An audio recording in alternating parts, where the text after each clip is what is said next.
अहिल्या कहने लगी कि मुझे मांगना भी नहीं आता प्रभु, लेकिन हाँ एक बात है मैं कहूंगी कि पद आपके जो चरण कमल है, चरण कमल का जो कमल का पराग जो सुगंधित होती है, आपके चरण कमल का जो पद कमल परागा रस होता है, उसका कमल का जो रस सुगंधि का, उसे पराग कहते हैं। तो पद कमल परागा और रस अनुरागा, उसमें मुझे प्रेम कैसा होना चाहिए कि देव मधु को करे पाना। जैसे पुष्प पर, कमल के पुष्प पर भमरा बैठ जाता है और वो रसपान करता है, और कभी कभी देखा होगा कि शाम के समय भमरा इतना शुद्ध भूल जाता है कि कमल का बंद होने का समय जब सूर्य समाप्त होने को हो तो कमल बंद हो जाता है, अथवा भमरा भी उसी में बंद हो जाता है, इतना खो जाता है, अपनी देह की भी शुद्ध नहीं रहती। तो वो भाव अहिल्या ने कहा है कि हे नाथ, आपके जो चरण कमल का जो पराग रूपी रस है और उसका जैसे भमरा रस पान करता है, मेरा मन बस भमरे की तरह आपके पराग जो कमल का जो पराग उस रस का है, ऐसे मेरा मन रसपान हमेशा करता रहे। प्रभु ये मैं मांगती हूँ आपसे। यही पद सुरेश्वरता परम पुनीता प्रकट वही शिव शीश धरी। गंगा माता हे नाथ, ये पृथ्वी पर इन चरण कमलों से तो निकली है, और वो फिर भोलेनाथ ने मस्तक पर सिरोधार्य करी। यही पद सुर सरिता और पवन अत्यंत ही पवित्र है। आज उनका नाम युगों युगों तक पवित्रता में लिया जाएगा। वो भाव अहिल्या का है। सोई पद पंकज जे पूजत अज, वही चरण कमल जिन्हें ब्रह्मा जी पूजते हैं हमेशा, और वो साक्षात मेरे मस्तिष्क पर रखे आपने प्रभु कि जे सोई पद पंकज जे पूजत अज, मम सिर धरे कृपाल हरि। हे प्रभु, आपने मेरा तो कल्याण कर दिया, और यही महत सिदारी गौतम नारी बार बार हरि चरण पड़े। और इस प्रकार विनती करके जब गौतम क्या इनकी पत्नी अहिल्या बार बार भगवान के चरणों में पढ़कर जानी भगवान कहने लगे कि अब तुम जाओ। जाओ कहां? यानी कल्याण। अहिल्या कहने लगी प्रभु मैं कहां जाऊंगा कि जो अति मन भावा सो वर मांगा, और गई पति लोग आनंद भरी। प्रभु ने कह दिया आओ, नहीं तुम्हें आना पड़ेगा। उनका कल्याण कर दिया आनंद में भरकर प्रभु के आदेश से। और फिर अहिल्या श्री के धाम में गई है। अब बाबा तुलसी जी कहते हैं कि अस प्रभु दीन दयाल, कि अस प्रभु दीन बंधु हरि, कारण रहित दयाल। प्रभु को क्या हेतु चाहिए? अपने भक्त से क्या चाहिए? कुछ नहीं, केवल भाव। हम प्रभु को दे क्या सकते हैं बगैर कारण के ही? और प्रभु कल्याण करने वाले हैं। तो अस्य प्रभु दीन बंधु दुखियों के भ्राता सखा, कारण रहित दयाल। अरे तुलसीदास सठ ते ही भज और छाण कपट जंजाल। तुलसी बाबा कहते हैं कि जितने ये कपट रूपी ढोंग रूपी और जितने संसार मिथ्या हैं, इनका छोड़कर इन्हीं का ध्यान क्यों नहीं करते? अर्थात इन प्रभु का ध्यान करना चाहिए। अहिल्या का उद्धार करके फिर विश्वामित्र जी कहने लगे कि चलो, और फिर जो वहां से चले हैं, अरे चले राम लक्ष्मण मुनि संगा, चले राम लक्ष्मण मुनि संगा,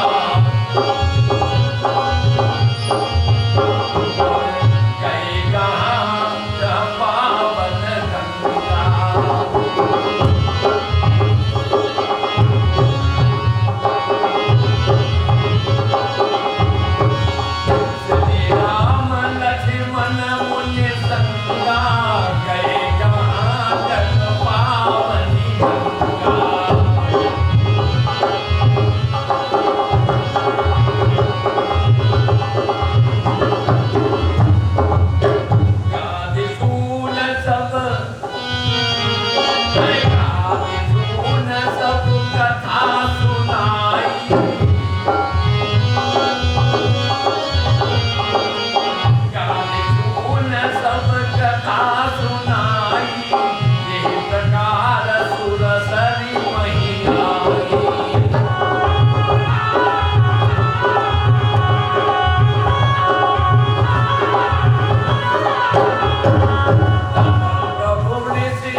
ऋषि मुनि साथ में है, वहां लक्ष्मण जी है, राम जी है, और कुछ दूरी पर जाकर जब पहुंचे तो कहां गए कि जो जगत को पवित्र करने वाली गंगा बह रही है, और गंगा तट पर जब पहुंचे मेरे प्रभु, प्रभु ने प्रणाम किया गंगा माता को,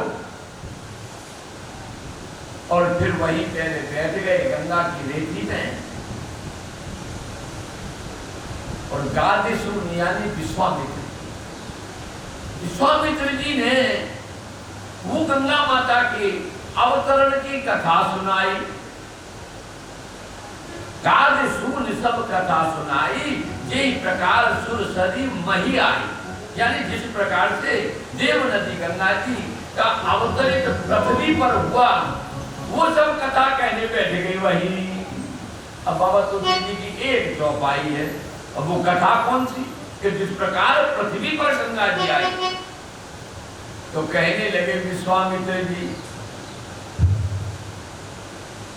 क्या राम, मैं अब तुम्हें ये कथा सुनाता हूँ, ये पवित्र जो है जगत को पवित्र करने वाली है, कितने जीवों का कल्याण करती है ये गंगा जी, और कितने को भोजन जीवों को देती है, अर्थात सबका कल्याण और जगत को पवित्र करने वाली ये गंगा जी है।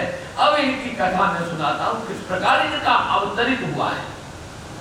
विश्वामित्र जी बैठ गए, भगवान राम बैठ गए, ऋषि मुनि बैठ गए, वहीं गंगा जी की कथा करने लगे, कहने लगे कि सूर्य वंश में, अर्थात भगवान राम कौन से वंश के, सूर्य वंश के हैं,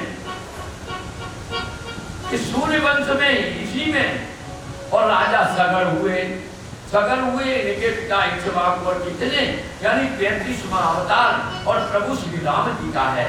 तो वो इन्हीं के वंश की कथा फिर प्रारंभ कर दी कि सगर, राजा सगर थे, सगर को एक बार और अश्वमेध यज्ञ करने का विचार हुआ, तब उन्होंने अश्वमेध यज्ञ का जैसे ही सब प्रारंभ किया, तो वहां इंद्र ने आकर उस जो अश्वमेध छोड़ना था यज्ञ से, उस अश्व यानी घोड़ा, उस घोड़ा का अपहरण कर लिया, और अपहरण करने के बाद और उसे कहां ले गए, पाताल में जाके छिपा दिया कश्यप ऋषि की आश्रम पर।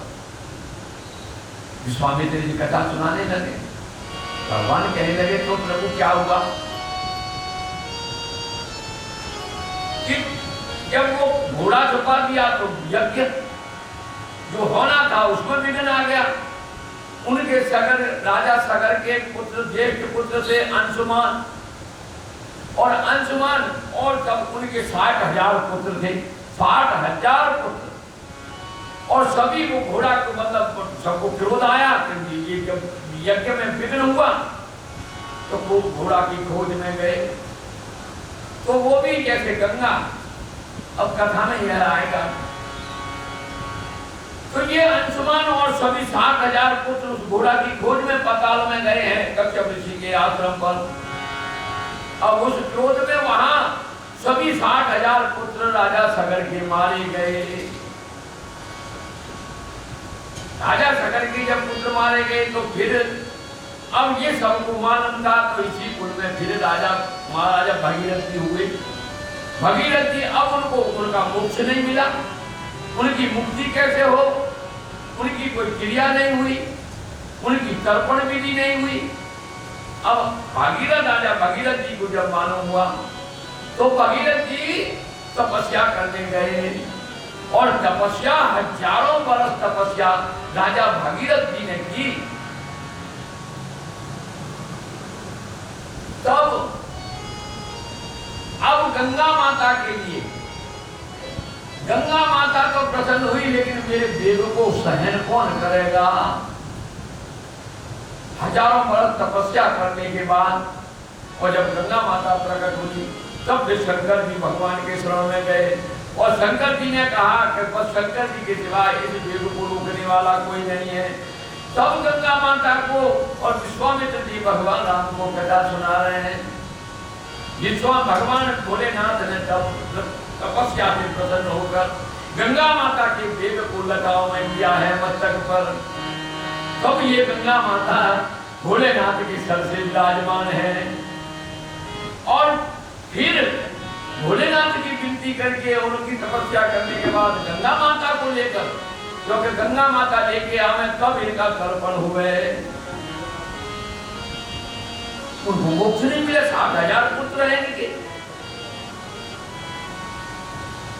अब आगे आगे भागीरथ जी चल रहे हैं और पीछे पीछे गंगा जी, विश्वामित्र जी कथा सुना रहे, भगवान राम गंगा की रेती में बैठे कथा सुन रहे हैं। तो फिर क्या हुआ प्रभु, कि फिर क्या हुआ कि भागीरथ जी आगे आगे चल रहे थे और गंगा जी पीछे पीछे, और रास्ते में बीच में वहां एक जानवी ऋषि तपस्या कर रहे थे, उनका नाम था जानवी। और गंगा का वेग जैसे आया धारा तो उनकी तो वो कुटिया उनका निवास स्थान, कमंडल बमंडल उनका सामान सब गंगा जी लेके चली गई। और गंगा को तपस्या में जाह्नवी ऋषि बैठे थे और उन्होंने जब नेत्र खोल कर देखा तो गंगा जी वहां तो जय सीताराम, उनका कुछ नहीं। उनको देख करके गंगा जी की ऐसी हरकत और उनको क्रोध आ गया। जाह्नवी ऋषि ने गंगा जी को पकड़ के और पी गए, जाह्नवी ऋषि पी गए, गंगा जी बंद आगे जाना और ले गए अगस्त्य ऋषि की तरह। अब भागीरथ जी लेके गंगा जी को आ रहे थे पीछे पीछे, तो उन्होंने मुड़ के देखा कि गंगा माता कहाँ रही। अब देखा तो फिर वापस आए तो देखा वो जाह्नवी ऋषि वहां बैठे थे, वहीं तक गंगा जी और फिर उन्हें उठाओ। अब फिर भागीरथ जी को जाह्नवी ऋषि की तपस्या करनी पड़ी। तब वो उनकी तपस्या से प्रसन्न हुए, निवेदन किया, विनती की, महाराज ये तुमने क्या किया, मैं तो जैसे तैसे तो गंगा माता को पृथ्वी पे लेके आए। तब उनको दया लगी, जाह्नवी ऋषि कहने लगे कि अब इसका ये वेग और इसको प्रकट कहां से करूं, यानी मल के त्याग से, मूत्र के त्याग से करूं तो अपवित्र हो जाएंगी।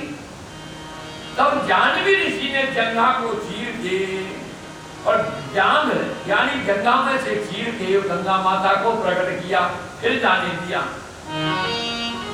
एक नाम गंगा माता का जाह्नवी भी है, जाह्नवी भी कहते हैं गंगा माता। तो वो जाह्नवी ऋषि के नाम पर से गंगा माँ का नाम जाह्नवी पड़ा है।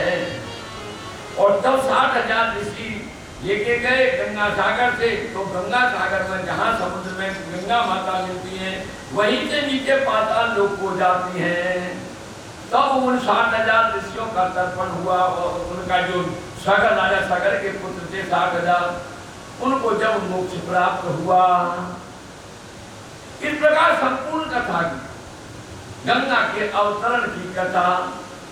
अब यहाँ बाबा तुलसी जी ने ऐसे ऐसे एक ही लाइन लिख दी है कि गाज सून सब कथा सुनाई, यही प्रकार सुर सर मही आई। मही यानी पृथ्वी, पृथ्वी सुर सर यानी गंगा माता। जिस प्रकार गंगा माता पृथ्वी पर आई वो सब कथा, बस कितना लिख दिया तुलसी जी ने। तब प्रभु ऋषि ने और जब कथा पूरी हुई तो ऋषियों के साथ प्रभु श्री राम जी ने स्नान किया सबने, और विविध दानमयी देव बन पाए। नाना प्रकार से वहां ब्राह्मणों के लिए दान दिया गया, प्रभु ने दान दिया। और फिर प्रसन्नता के साथ जब चले हैं तो कहाँ चले कि हरसी चले मुनि वृंद सहाया, बेगी विदेह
जाने के बाद वेग यानी शीघ्र ही वेग विदेह नगर निराया, निराया दिखाई दिया।